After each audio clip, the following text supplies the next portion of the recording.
ગુજરાતમાં ચોમાસાએ હવે જોર પકડ્યું છે અને આગામી દિવસોમાં રાજ્યના અનેક જિલ્લાઓમાં ભારેથી અતિભારે વરસાદની સંભાવના વ્યક્ત કરવામાં આવી છે. નમસ્કાર, હું છું અંજલિ રાવલ અને તમે જોઈ રહ્યા છો ન્યૂ ભારત ન્યૂઝ.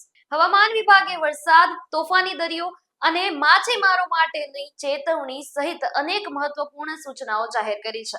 રાજ્યમાં છેલ્લા 2-3 દિવસથી ચોમાસાએ સારી જમાવટ કરી છે અને સૌરાષ્ટ્ર, દક્ષિણ ગુજરાત તેમજ મધ્ય ગુજરાતના અનેક વિસ્તારોમાં હળવોથી ભારે વરસાદ નોંધાઈ રહ્યો છે. આ દરમિયાન હવામાન વિભાગે આગામી 7 દિવસ માટે મહત્વપૂર્ણ આગાહી જાહેર કરી છે. 2 જુલાઈ 2024ના રોજ સુરત, નવસારી, વલસાડ અને ડાંગ જિલ્લામાં અતિથી ભારે વરસાદ પડવાની શક્યતા વ્યક્ત કરવામાં આવી છે, જેના કારણે આ જિલ્લાઓમાં રેડ એલર્ટ જાહેર કરવામાં આવ્યું છે.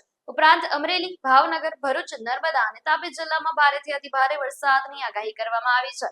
જ્યારે ગીર સોમનાથ, રાજકોટ, જૂનાગઢ, બોટાદ, વડોદરા અને છોટાઉદેપુર જિલ્લામાં ભારે વરસાદની શક્યતા હોવાથી ઓરેન્જ અને યેલો એલર્ટ આપવામાં આવ્યું છે. હવામાન વિભાગ દ્વારા 5 જુલાઈ સુધી રાજ્યમાં ભારેથી અતિભારે વરસાદની આગાહી સાથે એલર્ટ જારી કરાયું છે.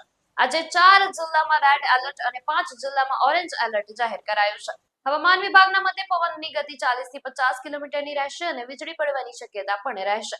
ગઈકાલની જેમ અમદાવાદમાં આજે પણ 1 થી 2 વખત વરસાદ અથવા ગાજવીજ સાથે ઝાપટા પડવાની શક્યતા છે. આવા જ વધુ વેધર અપડેટ્સ માટે જોડાયેલા રહો ન્યૂ ભારત ન્યૂઝ સાથે. નમસ્કાર.